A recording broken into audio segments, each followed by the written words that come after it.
1, 2, 3, 4. Springtime, springtime, springtime, springtime. It's my screen time too. Springtime, springtime. Hello, and welcome to It's My Screen Time Too, the podcast where we review the programming the other critics ignore. Stuff made for kids. Find out what to watch for family movie night, what to avoid altogether, and what you'll want to watch alone, voluntarily. I'm Katie.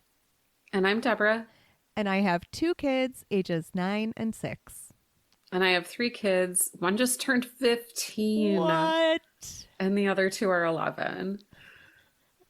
We are reviewing today the movie The Wild Robot. This movie has intrigued us since we first saw the trailer, and we've heard great things since. It's pretty new. It premiered in theaters on September 24th of this year, 2024, and it's available to stream as of October 15th, 2024. The film was produced by DreamWorks Animation. It's 1 hour and 42 minutes long, 12 minutes longer than my platonic ideal of a family movie. Rated PG, and it's based on a book that came out in 2016 by author Peter Brown. The movie was written and directed by Chris Sanders. He's had a long career in kids' films, directing movies you may have heard of like Lilo and Stitch, How to Train Your Dragon, and The Croods. And the summary of The Wild Robot, according to IMDb, is: after a shipwreck, an intelligent robot called Roz is stranded on an uninhabited island. To survive the harsh environment, Roz bonds with the island's animals and cares for an orphaned baby goose. All right, we'll start with our big question. Did you like it, Deborah? I did like it.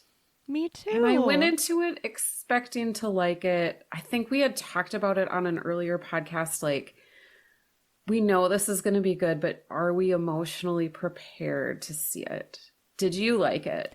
I really liked it, and you know I was way more trepidatious about the heartstring tugging than you were even, so I was honestly surprised to love it. I was going into it feeling like it was just going to make me feel sad, period. Oh. Going into it, it felt like it was like emotional homework or something. Exactly. That's a perfect way to put it. Have you read the books at all, or had you heard of the books prior to seeing the movie? My kids read the books in school, in elementary school. So I had heard of it. It was kind of like ambient in noise in my world, but I've not read them. Yeah, they're you? like those middle grade, like 3rd through 5th grade books. So I had not read them, and I was just familiar from kids checking them out at the library. All right. I don't have a great answer to this question, so I'm super interested to hear what your take is on it. So let's start with, what about this movie isn't for grown-ups? Like, it's an animated movie made for kids. So what was there that was maybe hard for you to grab onto? I liked pretty much everything about it. So this is a hard question for me personally to answer. I think the best answer to this is like, for folks who think that animation is just for kids, this is indeed an animated film, but I think it's like a classic 4-quadrant movie that should appeal, like it should have some kind of appeal to every demographic. Yeah, I really don't see anything in this movie that is maybe not for grown-ups. I mean, there are like 2 fart jokes. So I guess if like that really offends your sensibility as an adult, but does that outweigh the awesomeness of the rest of the movie? Not at all. Yeah, this is a true film. It's not like a Kung Fu Panda 4, which was a movie I liked, but that is not something that I would recommend for like my parents to go see on their own without kids in tow. But I feel like I could recommend The Wild Robot to anyone who is bringing kids to the movie theater or not. I agree. All right, which leads us to the easier question, really. Why is this for grown-ups? What was there for us to connect with in this movie that on its surface was not made for us? Aesthetically, the animation is like pretty much unparalleled with other things that I've seen. I was really astounded. And I didn't even see this in the theater. I think we ended up buying it because it was only like $5 more than renting it. So and everybody was like, oh yeah, I want to watch this again. So it looked great on my home TV. For me as a parent, especially somebody who sent like one child to high school this year, two children to middle school. So like I'm kind of in the phase of parenting where like my kids need me less. And the challenge now is like giving them freedom.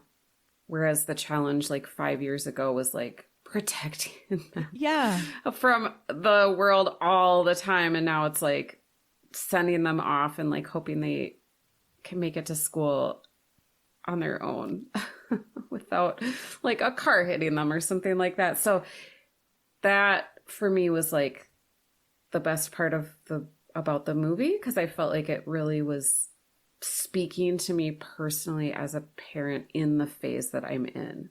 But I don't think you need to be in my particular phase of parenting for this to speak to you. You could like not be a parent. You could be a parent of a baby. I don't know. I just think this movie is really good for a lot of people.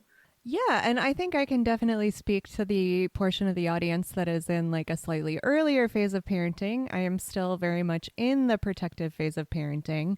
But I didn't want to watch this movie because I thought it would be too much about the process of saying goodbye and like ushering your beloved child into the big wide world. But the aspect of it that appealed to me was it was almost a second act story. Like, what do you do when your primary task is accomplished? Like, what, mom, is your duty or your purpose after you've raised the children? And I loved that about it. Did you read that? It was an article in The Cut by Catherine Jeser Morton. She's like their parenting reporter, about the Facebook group on moms who decorate their kids' dorm rooms. No, tell me more. Okay, we'll link to it in the show notes. It's such a good article because this writer, she's often like really critical of moms and mom culture, but this was kind of a tender look at this Facebook group for like the perfect space online for former helicopter parents. So they are mostly moms who like have invested a ton of time. Their kids are now at college. They're focusing their efforts on like dorm room decor as a way to like stay connected to their child, basically.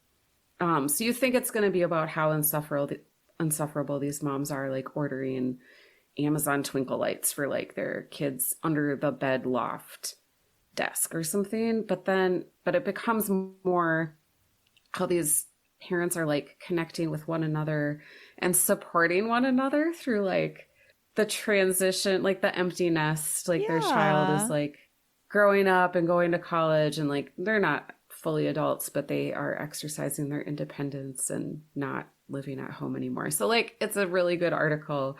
Made me think about the scenes in The Wild Robot when that little goose cannot learn how to fly. Oh. Which I like, if you've ever taught a kid to like ride a bike without training wheels, those scenes are very identifiable. Uh-huh. But then when the goose finally does learn to fly and goes on this migration, I'm probably spoiling some of the second part of the movie. I don't think it's a spoiler that the goose learns to fly. I think they showed us that in the trailer. So I think you're safe. Okay. But I do think that it is worth mentioning that, and we've touched on it, but there are just so many relatable parenting moments. If you're a parent at all, like at every stage of your child's life, because you see this robot raising this duckling from infancy. So there are just so many moments where you find yourself nodding and saying, yes, I've had that experience. Mm-hmm. Yeah. Should we get into the weeds a little bit? Let's do it. All right. Cast or character standouts. Tell me who were your faves/least faves. Well, Mark Hamill was kind of a surprise one. Yeah. We saw him in the credits and everybody in my family was like, oh,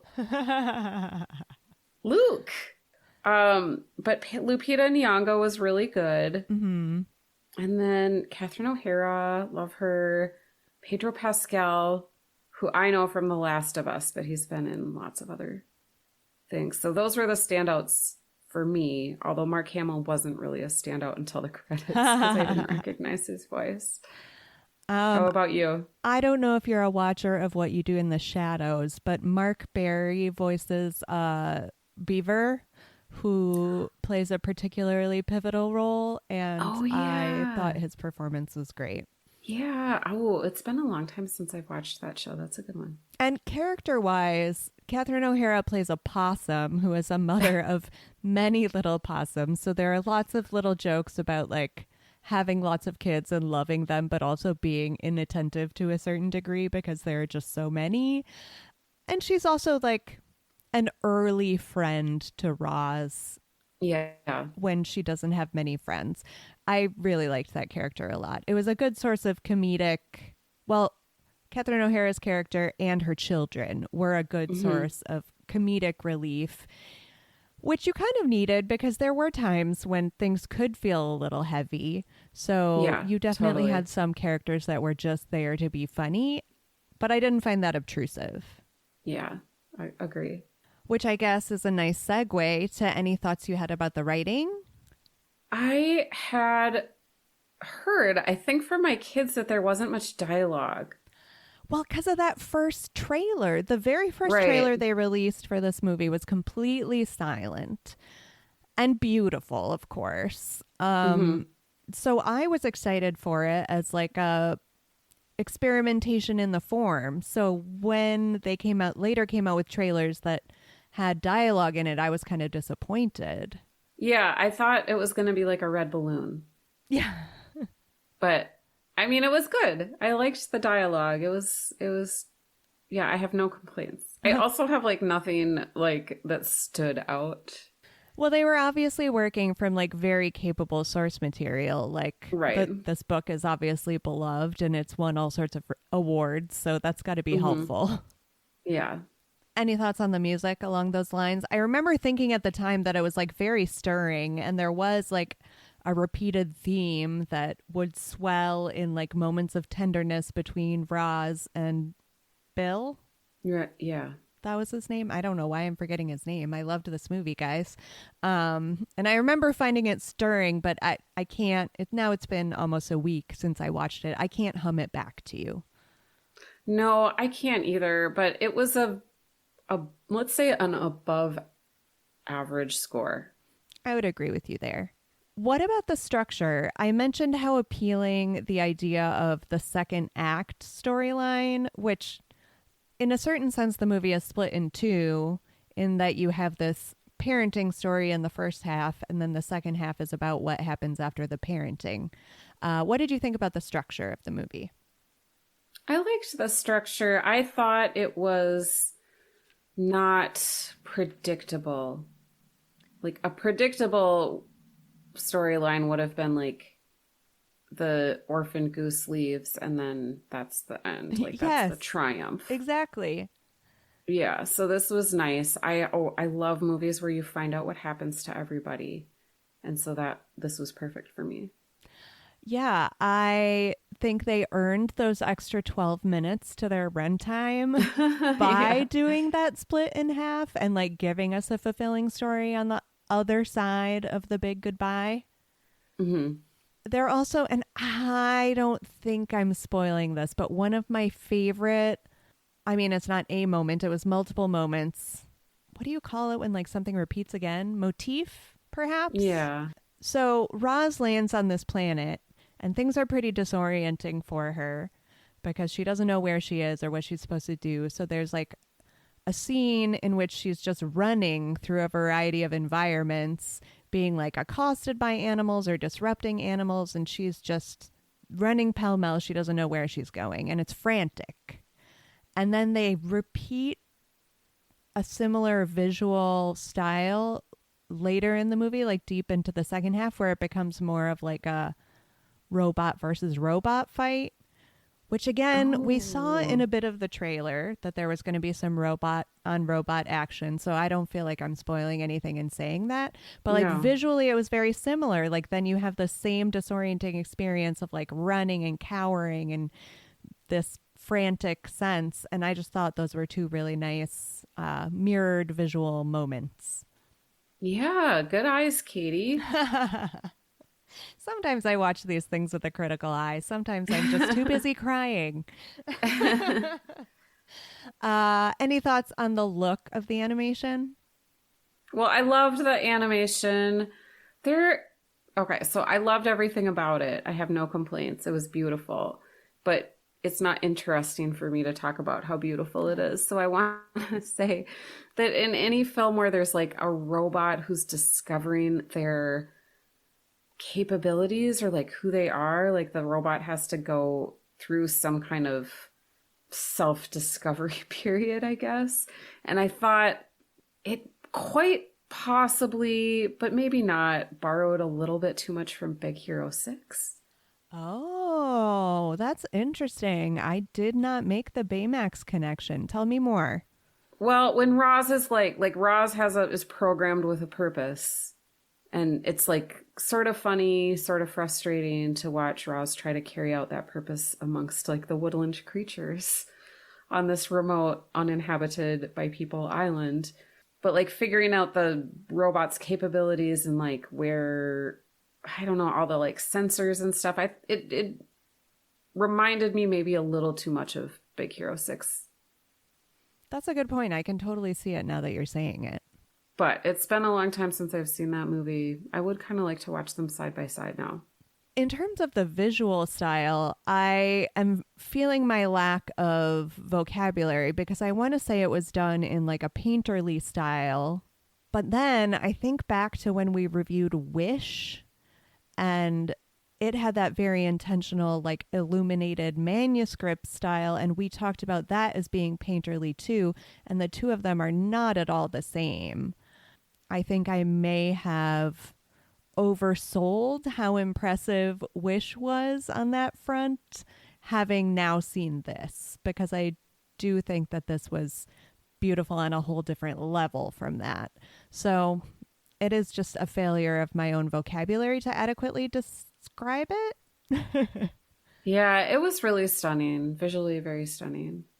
So let's talk about whether or not this is good for kids. In your opinion, what makes this okay or good for kids? I watched it with both my kids. I don't think it's bad for kids. I think it is definitely walking that line between not being whiz bang entertaining enough for kids. Like, you definitely need those small comedic moments, like I was talking about with Catherine O'Hara or with the skunk jokes. You need those because if you didn't have them, I mean, it's a movie about parenting more so than it is a movie from the kids' perspective. So you're going to need something for them to grab onto because they are not relating to the main character in the way that the grown-ups in the room are. Right. I think it's an animated movie for a slightly older kid audience.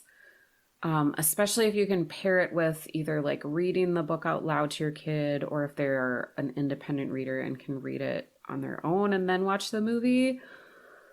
I think that adds to the experience. It's definitely not a slapstick. It's not like your Despicable Me's or Kung Fu Panda 4s or like Migration was one that I thought of just because of the bird aspect. Right. And so if that is typically what your young child watches, this is going to be a little bit of a departure. But that doesn't make it bad for kids at all. It's just like maybe a little more challenging. Yeah. And It's like, a grilled chicken breast with seasoning, and it's not freezer chicken nuggets. exactly. It's not shaped like a dinosaur. Although I will say that both of my children liked it, despite being young. I think they were really entertained by the comedic bits, which were really well done. It helps that everything about the movie was really well done. And they were also, side note, entertained just watching me weep for large sections. Oh, oh, that's Cute. Did they bring you tissues? I was stuck. So, because I Okay. knew this was coming, and I joke about it, but I really did cry for far less of the movie than I had anticipated. Anything that makes this inappropriate or otherwise bad for kids?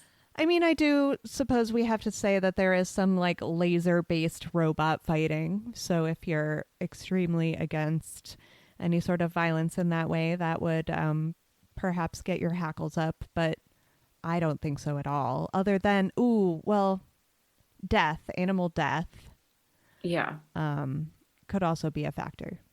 right. Do you want to move on to our evergreen questions? Sure. All right. Tell me what show or movie for grown-ups you were able to compare this to. Well, first I was thinking Last of Us because of Pedro Pascal and like sort of the adoptive adult and the orphaned child.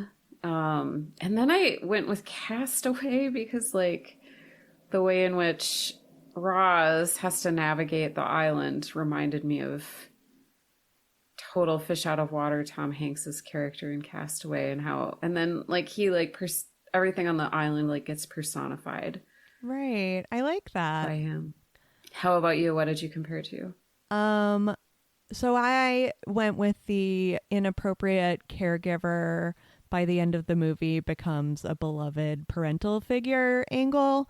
And I couldn't get that Bill Murray movie Saint Vincent out of my head. Did you ever see that one?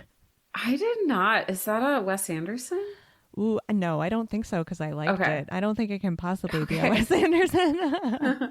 I'm going to have to get back to you on the director, but I know Bill Murray is kind of a problematic figure, but this was like right in his like, I keep saying like, it's a big day for like for me today. It was right in the height of his renaissance. So he was a drunken neighbor that ended up being put in charge of this, I don't know, 9, 10-year-old boy. I do remember that movie now. Yes. Yeah. Okay. Yeah. And by the end, he becomes a figure to look up to, hence the title of the movie, I suppose. Yes, I totally remember that movie. And that was in my heyday of loving Bill Murray. Mm-hmm. Yeah, that's Yep. a good one. And it also made me think of a favorite movie of mine about second acts, although it's not about parenting. It gets a lot of mentions on this podcast, which I would never have expected. But First Wives Club. I love that movie. Yeah. Yeah, that's a good one. Were you able to cast the gritty HBO reboot? Kind of hard to cast a forest full of animals, but give me your shot. Okay, I would put sad Ben Affleck on an island, and it would be like the Roger Rabbit. Like he's not animated, but all the woodland creatures are. And he'd be finding his way. I like that. I love the sad Ben Affleck memes. What a life that guy is having. Yeah. And Well, he's a good actor, in my opinion. we're all entitled to our opinions. Yeah. What about you? How would you cast the gritty HBO reboot of this movie that didn't have any people in it? Yeah, I know. So I only cast the Roz character as well. So I was thinking about a television show from the late aughts called The Sarah Connor Chronicles. And I don't think it was much watched, and I don't think it went beyond one season. And it was like a Terminator story of what happens kind of after the story of Terminator 2. So Okay. Sarah Connor is going around trying to protect her son, John Connor, who's a teenager. And then they also have like a sexy Terminator with them. Yeah. And the sexy Terminator is played by Summer Glau. And you'd think I was going that direction with my casting. But Sarah Connor is played by Lena Headey. And this was before Game of Thrones. So it was before she was like so defined by the Cersei role. Oh, And okay. she was just so great as this mother who clearly loved her son very much, but was forced to be so pragmatic that she was often cold. Yeah. And it struck me that I would like to see her take on a Roz-like character. Do you think it was better when we were kids? I do not. Well, I guess we had the red balloon. But there was nothing like this. And I mean, I include like the whole, like the book too in this. I just think there's so much great content for kids now. And You're there right. was limited content for kids when we were kids. The kids' movies that it made me think of most were still far more made for kids. Like they aired on the side of the comedic fun stuff. So I was thinking of those Don Bluth films like A Land Before Time, which was really heavy for kids at that time, and also An American Tail. Oh, An American Tail 5. Yeah, both. Somewhere out there. Yeah. Yeah, that's a good one. Both Yeah. of those are rooted in like very traumatic experiences. Right. But then, like I said, they do tip towards the overly comedic. So you're right. We did not have anything quite like this when we were kids. Would you ever watch it alone voluntarily? I would. Yeah. I think you were spot on in saying you'd be comfortable recommending it to people without kids or older people who don't have kids in the house. Perfectly fine and enjoyable to go see or to rent if you're not watching it on family movie night, if you're just grown-ups watching it. Yeah, because we're kind of in that period where it's like before the holiday movies come out. And so there's like not a ton in the theater right now. That's true. Ratings? 5. 5. Deborah, 2 reviews in a row of 5-star ratings from me. Am I pre-New Year's resolution turning over a new leaf? Am I a kinder, gentler person? Your sensibilities are evolving as a critic? I don't know. Maybe You're I'm just getting becoming soft. mushy in my old age. Yeah. See it or skip it. I think we know the answer to this one. See it. See it, yes. Thanks for listening to our review of The Wild Robot. Next week, we'll be back with a conversation about screen time in the news. If you enjoyed our show today, please recommend the show to one friend you think would enjoy it too, or 5 friends. We love it growing our community of parents for sanity and screen time. If you don't want to miss our up-to-the-minute thoughts about screen time, you can head over to our website, myscreentime2.com, to subscribe to updates and never miss a new episode. Tune in next time for more real talk about the movies and TV we watch with our kids because we have to and sometimes because we like to. Bye. Screen Bye. time. Screen time. Screen